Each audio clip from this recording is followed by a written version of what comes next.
Hello everyone, welcome back to banking Kannadathi. RRB PO means ನನ್ನ exam ಹೇಗಾಯಿತು ಅಂತ ಅದ್ರ ಅನಾಲಿಸಿಸ್ ನಾನು ವಿಡಿಯೋ ಹಾಕಿರಲಿಲ್ಲ. ಸೊ ಟೈಮ್ ಸಿಕ್ಕಿರಲಿಲ್ಲ. ಎಕ್ಸಾಮ್ ಆದ ತಕ್ಷಣ ಬಂದು ಅವತ್ತಿನ ಹೋಲ್ ಡೇ ಸಂಡೇ ಏನಿದೆ ಅದು ಫುಲ್ ನಾನು ಬೇರೆ ಅದಕ್ಕೆಲ್ಲ ಯೂಟಿಲೈಸ್ ಮಾಡಿದ್ದೆ. ಅದಾದಮೇಲೆ ನೆಕ್ಸ್ಟ್ ಡೇ ಬ್ಯಾಂಕಿಗೆ ಹೋಗೋಕ್ಕಿತ್ತು. ಸೊ ಆ್ಯಸ್ ಎ ಅಪ್ರೆಂಟೈಸ್ ಆಗಿ ಕೆನರಾ ಬ್ಯಾಂಕಲ್ಲಿ ನಾನು ಈಗ ಹೋಗ್ತಾ ಇದ್ದೀನಿ. ಸೊ ಬ್ಯಾಂಕಿಂದ ಬಂದು ಅವತ್ತಿನ ಒಂದಿನ ಫುಲ್ ರೆಸ್ಟ್ ತೊಗೊಳ್ಳೋಣ ಅಂತ ರೆಸ್ಟ್ ತೊಗೊಂಡ್ರೆ ಸೊ ವಿಡಿಯೋ ಮಾಡೋಕ್ಕೆ ಆಗಿರಲಿಲ್ಲ.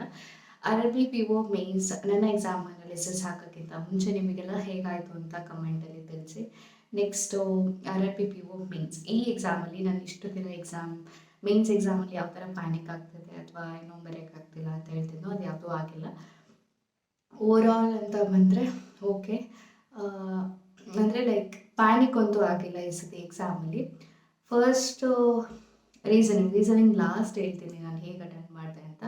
ಅದಾದಮೇಲೆ ಕಂಪ್ಯೂಟರ್ ಬಂದು ನಿಜವಾಗ್ಲೂ ಹೇಳ್ಬೇಕಂದ್ರೆ ಲಾಸ್ಟ್ ಇಯರ್ಗಿಂತ ಈ ಇಯರ್ ಕಂಪ್ಯೂಟರ್ ಇನ್ ಡೆಪ್ತ್ ಕೊಟ್ಟಿದ್ರು. ಸೇಮ್ ಟಾಪಿಕ್ಕೇ ಆಗಿದ್ರು, ಅದರಲ್ಲಿ ಆ ಟಾಪಿಕಲ್ಲಿ ಇನ್ ಡೆಪ್ತ್ ಕೊಟ್ಟಿದ್ರು.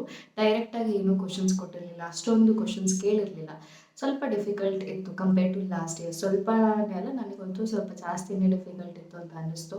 ಯಾಕೆಂದರೆ ಲಾಸ್ಟ್ ಇಯರ್ ನಾನೇ ಎಕ್ಸಾಮ್ ಬರ್ದಿರೋದ್ರಿಂದ ಔಟ್ ಆಫ್ 20 16 ಮಾರ್ಕ್ಸ್ ಬಂದಿತ್ತು ಅಂತ ನಾನು ಸುಮಾರು ವಿಡಿಯೋದಲ್ಲಿ ಹೇಳಿದ್ದೆ ಕಂಪ್ಯೂಟರ್ ಸ್ಟ್ರಾಟಜಿ ಹಾಕುವಾಗ. ಸೊ ಇದರಲ್ಲಿ ಕೂಡ ನಾನು ಅಟೆಂಪ್ಟ್ ಮಾಡಿದ್ದು ಕಂಪ್ಯೂಟರ್ ಓವರಾಲ್ ಔಟ್ ಆಫ್ 40 28 ಅಷ್ಟೇ ಅಟೆಂಪ್ಟ್ ಮಾಡಿದ್ದು.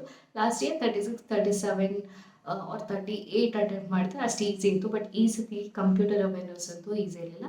ಲೈಕ್ ಸೇಮ್ ಟಾಪಿಕ್ ಹೇಳಿದ್ರು ಬಟ್ ಇನ್ ಡೆಪ್ತ್ ಕೇಳಿದರು. ನಾನು ನೆಗೆಟಿವ್ ಆಗೋದು ಬೇಡ ಅಂತ 28 ಅಷ್ಟೇ ಅಟೆಂಪ್ಟ್ ಮಾಡಿದ್ದು. ನಾನು ಕಂಪ್ಯೂಟರಲ್ಲಿ ಸೀರಿಯಸ್ಲಿ ಅನಾಲಿಸಿಸ್ ಯಾವುದು ನೋಡಲಿಲ್ಲ, ಯಾವ್ದು ಸರಿ ಯಾವ್ದು ತಪ್ಪು ಅಂತ. ಒಟ್ಟು ಓವರಾಲ್ ನಾನು 28 ಅಟೆಂಪ್ಟ್ ಮಾಡಿದ್ದೀನಿ.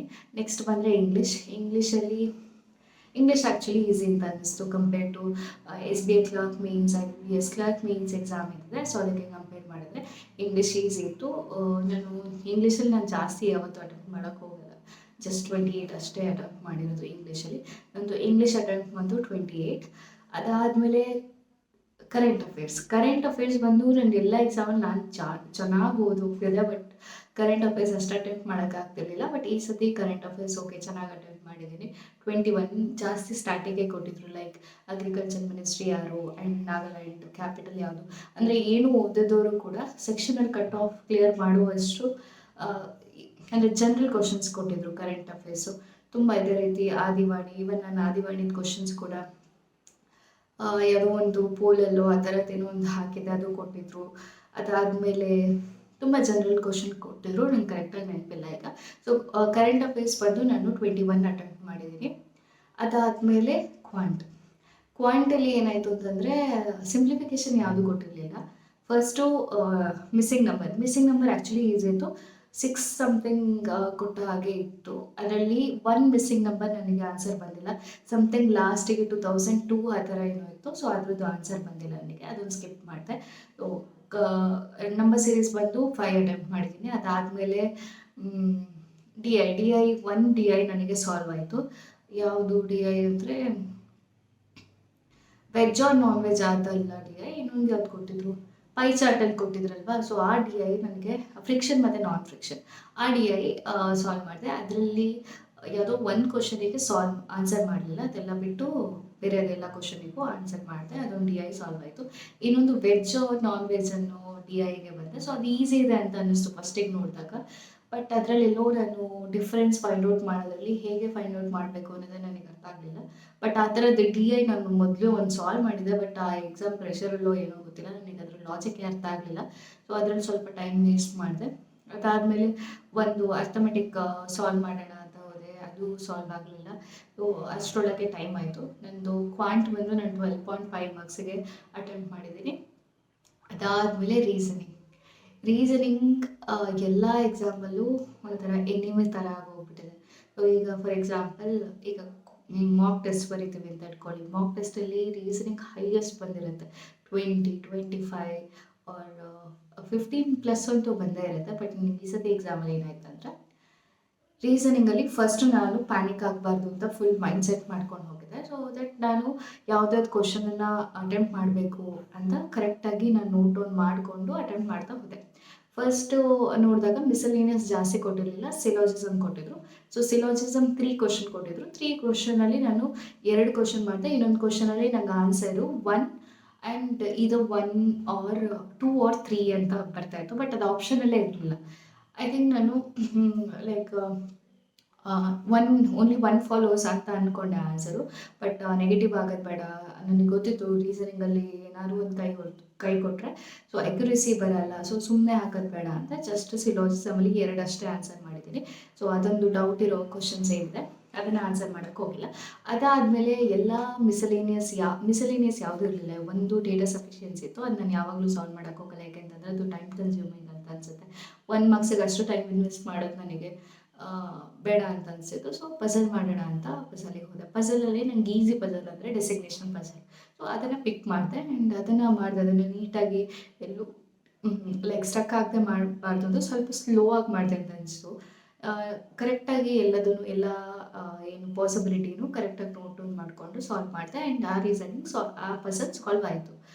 ಸೊ ಅದು ಸಾಲ್ವ್ ಆಗಿ ಅದನ್ನು ಆನ್ಸರ್ ಮಾಡಿ ಇನ್ನೊಂದು ಪಝಲ್ ಪಿಕ್ ಮಾಡಿದೆ. ಸೊ ಅಲ್ಲಿ ನಾನು ತಪ್ಪು ಮಾಡಿದ್ದು. ಈಗ ಪಝಲ್ ಪಿಕ್ ಮಾಡಿದ್ರಲ್ಲಿ ಯಾವುದು ಕರೆಕ್ಟಾಗಿ ಪಿಕ್ ಮಾಡ್ತೀವೋ ಅದು ತುಂಬ ಇಂಪಾರ್ಟೆಂಟ್. ನಾನೇನು ಮಾಡಿದೆ, ಲೈಕ್ 8 ಬಾಕ್ಸಸ್ ಪಝಲ್ ಕೊಟ್ಟಿದ್ರಲ್ಲ, ಲೈಕ್ ಪೇಂಟಿಂಗ್, ಶರ್ಟ್, JM ಆ ಥರ ಸಮಥಿಂಗ್ ಕೊಟ್ಟಿದ್ರಲ್ಲ, ಅದನ್ನು ಸಾಲ್ವ್ ಮಾಡಿದೆ. ಇವನ್ ನನಗದು ಸಾಲ್ವ್ ಆಯಿತು. ಸಾಲ್ವ್ ಆಗಿ ಆನ್ಸರ್ ಮಾಡ್ತಾಯಿದ್ದೀನಿ, ಆನ್ಸರಿಗೆ ಯಾವುದು ಮ್ಯಾಚೇ ಆಗ್ತಿಲ್ಲ. ಆವಾಗ ಗೊತ್ತಾಯಿತು ಏನೋ ತಪ್ಪು ಮಾಡಿದ್ದೀನಿ ಅಂತ. ಸೊ ಪುನಃ ಬಂದು ಆ ಪಝಲ್ ನೋಡಿದಾಗ ಏನೇನೋ ರಾಂಗ್ ಮಾಡಿಬಿಟ್ಟಿದೆ ಆ್ಯಂಡ್ ಅದರ್ ಪಾಸಿಬಿಲಿಟಿ ಏನಿದೆ ಸೊ ಅದನ್ನು ಬರೆದಿಟ್ಕೊಂಡಿದ್ದೆ. ಸೊ ಈ ಒಂದು ಪಝಲನ್ನು ನಾನು ಇಷ್ಟು ಸಾಲ್ವ್ ಮಾಡಿದ್ದೇನಲ್ಲ, ಸೊ ಇದನ್ನೇ ಕರೆಕ್ಟ್ ಮಾಡ್ಬೋದು ಅಂತ ನಾನು ಅದನ್ನು ಮಾಡೋಕ್ಕೆ ಸ್ಟಾರ್ಟ್ ಮಾಡಿದೆ. ಇಲ್ಲ, ಈ ಪಝಲ್ ಸಾಲ್ವ್ ಆಗುತ್ತೆ, ಇಷ್ಟೆಲ್ಲ ಸಾಲ್ವ್ ಮಾಡಿದ್ದೀನಿ, ಇಷ್ಟೆಲ್ಲ ಪಾಸಿಬಿಲಿಟಿ ಬರೆದಿಟ್ಕೊಂಡಿದ್ದೀನಲ್ಲ, ಸೊ ಇದನ್ನೇ ಸಾಲ್ವ್ ಮಾಡಬೇಕು ಅಂತ ನಾನು ಅದೇ ಪಝಲಿಗೆ ಸ್ಟಕ್ ಆಗಿಬಿಟ್ಟೆ. ಸೊ ಅಲ್ಲೇ ನನಗೆ ಹೋಲ್ ಟೈಮ್ ವೇಸ್ಟ್ ಆಯಿತು. ಆಮೇಲೆ ಗೊತ್ತಾಯಿತು ಇಲ್ಲ, ಈ ಪಝಲ್ ಸಾಲ್ವ್ ಆಗಲ್ಲ ಅಂತ ಸ್ಕಿಪ್ ಮಾಡಿ ಇನ್ನೊಂದು ಕ್ವಶನನ್ನು ಚೂಸ್ ಮಾಡಿದೆ. ಅದು ನಂದು ರಾಂಗ್ ಚಾಯ್ಸ್ ಆಗಿತ್ತು. ಯಾಕೆಂತಂದರೆ ನಾನು ಇನ್ಪುಟ್ ಔಟ್ಪುಟ್ಟಿಗೆ ಹೋಗಬೇಕಿತ್ತು, ಬಟ್ ಇನ್ಪುಟ್ ಔಟ್ಪುಟ್ಟಿಗೆ ಹೋಗಲಿಲ್ಲ. ಬ್ಲಡ್ ರಿಲೇಷನ್ ತುಂಬ ಚಿಕ್ಕದಾಗಿತ್ತು, ಲೈಕ್ 1 2 to 3 ಲೈನ್ಸ್ ಅಷ್ಟೇ ಇತ್ತು. ಸೊ ಆಗ್ಬೋದು ಬ್ಲಡ್ ರಿಲೇಷನ್ ಈಸಿ ಇರುತ್ತೆ, ಅಂದರೆ ವಿತ್ ವೇರಿಯೇಬಲ್ ಕೊಟ್ಟಿಲ್ಲ ಅಂತಂದರೆ ಈಸಿ ಇರುತ್ತೆ ಅಂತ ಅದನ್ನು ಅಟೆಂಪ್ಟ್ ಮಾಡಿದೆ. ಅದು 2 ಸತಿ ಮಾಡಿದೆ, 3 ಸತಿ ಮಾಡಿದೆ, ಬರಲೇ ಇಲ್ಲ. ಸೊ ಅದಾದಮೇಲೆ ನಾನು ಇಲ್ಲ ಆಗಲ್ಲ ಅಂತ ಅಂದ್ಕೊಂಡೆ. ಬಟ್ ಇನ್ನು 2 ಮಿನಿಟ್ಸ್ ಏನೋ ಇತ್ತು. ಸೊ ಇನ್ನು 2 ಮಿನಿಟ್ಸಲ್ಲಿ ಏನು ಮಾಡ್ಬೋದು, ಲೈಕ್ ಅದೇನೋ ಒಂದು ಕ್ವಶನ್ ಇತ್ತು, ನಂಬರ್ಸ್ ಇತ್ತು. So first, third, fifth, sixth, so ಈ ನಂಬರ್ಸನ್ನು 1 ಆ್ಯಡ್ ಮಾಡಿ ಆ್ಯಂಡ್ ಅದರ್ ನಂಬರ್ಸನ್ನು -2 ಮಾಡಿ ಅದರಲ್ಲಿ ಯಾವ್ದು ರಿಪೀಟ್ ಆಗಿದೆ ಅದನ್ನೆಲ್ಲ ಕ್ಯಾನ್ಸಲ್ ಮಾಡಿ ಉಳಿದಿರೋ ನಂಬರ್ದು ಲಾಸ್ಟಿಂದ ಸೆಕೆಂಡ್ ಆರ್ ಥರ್ಡ್ ಡಿಜಿಟನ್ನು ಸಮ್ ಮಾಡಿದರೆ ಎಷ್ಟು ಆನ್ಸರ್ ಬರಬೇಕು ಅಂತಿತ್ತು. ಅದನ್ನು ಮಾಡಿದೆ. ಅದಾದಮೇಲೆ ನಾನು ಡೇಟಾ ಸಫಿಷಿಯನ್ಸಿಗೆ ಹೋದೆ. ಅಷ್ಟರೊಳಗೆ ಡೇಟಾ ಸಫಿಷಿಯನ್ಸಿಲಿ ಇನ್ನೇನು ಸಾಲ್ವ್ ಆಗಿ ಆನ್ಸರ್ ಮಾಡಬೇಕು ಅನ್ನೋಷ್ಟೊತ್ತಿಗೆ ಟೈಮ್ ಹೋಯಿತು. ಸೊ ರೀಸನಿಂಗ್ ಅನ್ನೋದು 10 ಮಾರ್ಕ್ಸಿಗೆ ಅಷ್ಟೇ ನಾನು ಅಟೆಂಪ್ಟ್ ಮಾಡಿರೋದು. ಸೊ ಬೇರೆ ಯಾವುದೂ ಅಟೆಂಪ್ಟ್ ಮಾಡೋಕ್ಕಾಗಿಲ್ಲ. ಒಂದು ರಾಂಗ್ ಚಾಯ್ಸಿಂದ ಫುಲ್ ಹೋಯಿತು. ಅಟ್ಲೀಸ್ಟ್ ನಾನು ಆ ಪಝಲ್ ಸಾಲ್ವ್ ಆಗಿಲ್ಲ ಅಂತ ಅಂದ ತಕ್ಷಣ ಬ್ಲಡ್ ರಿಲೇಷನಿಗೆ ಹೋಗದೆ ಇನ್ಪುಟ್ ಔಟ್ಪುಟ್ಟಿಗೆ ಹೋಗಿದ್ರೆ ಇನ್ನೊಂದು 5 ಮಾರ್ಕ್ಸ್ ಆದರೂ ಅಟ್ಲೀಸ್ಟ್ ಜಾಸ್ತಿ ಆಗ್ತಿತ್ತೇನೋ. It's okay. ನಾನು ಓವರಾಲ್ ಅಟೆಂಪ್ಟ್ ಬಂದು ನಂದು 95 ಅಟೆಂಪ್ಟ್ ಆಗಿದೆ. ಅಂದರೆ ಕಂಪ್ಯೂಟರ್ ಅವೇರ್ನೆಸ್ಸಲ್ಲಿ 0.5 ಮಾರ್ಕ್ಸ್ ಇರೋದ್ರಿಂದ ನನ್ನ ಅಟೆಂಪ್ಟ್ ಬಂದು 85.5 ಮಾರ್ಕ್ಸಿಗೆ ಆಗಿದೆ. ಇದರಲ್ಲಿ ಅಕ್ಯುರೇಸಿ ತುಂಬ ಇಂಪಾರ್ಟೆಂಟ್ ಆಗುತ್ತೆ, ಯಾಕೆಂದರೆ ನಂದು ಮ್ಯಾಕ್ಸಿಮಮ್ ಕ್ವಾಂಟ್ ಮತ್ತು ರೀಸನಿಂಗಲ್ಲೇ ಅಕ್ಯುರೇಸಿ ಇರೋದು. ಬಟ್ ಅದೇ ಕಮ್ಮಿ ಅಟೆಂಪ್ಟ್ ಆಗಿದೆ. ಇಂಗ್ಲೀಷ್ ಮತ್ತು ಕಂಪ್ಯೂಟರ್ ಮತ್ತು ಜನರಲ್ ಅವೇರ್ನೆಸ್ ಈ 3ರಲ್ಲೂ ಅಕ್ಯುರೇಸಿ ಇದ್ದರೆ ಓಕೆ ಫೈನ್. ನಾನು ಎಕ್ಸ್ಪೆಕ್ಟ್ ಮಾಡ್ತಿರೋ ಮಾರ್ಕ್ಸ್ 60 ಪ್ಲಸ್ ಬರ್ಬೋದು ಅಂತ ಅಂದ್ಕೊಂಡಿದ್ದೀನಿ. ನೋಡೋಣ ಏನಾಗುತ್ತೆ ಅಂತ. ಆ್ಯಂಡ್ ನೀವು ಯಾವ ಥರ ಎಕ್ಸಾಮಲ್ಲಿ ಎಷ್ಟು ಅಟೆಂಪ್ಟ್ ಮಾಡಿದ್ರಿ, ಕಂಪ್ಯೂಟರ್ ಈಸಿ ಇತ್ತಾ ಇಲ್ವಾ, ಆ್ಯಂಡ್ ರೀಸನಿಂಗಲ್ಲಿ ಇದೇ ಥರ ನಿಮ್ಮದು ಏನಾದರೂ ಆಗಿದರೆ ಕಮೆಂಟಲ್ಲಿ ತಿಳಿಸಿ. Thanks for watching.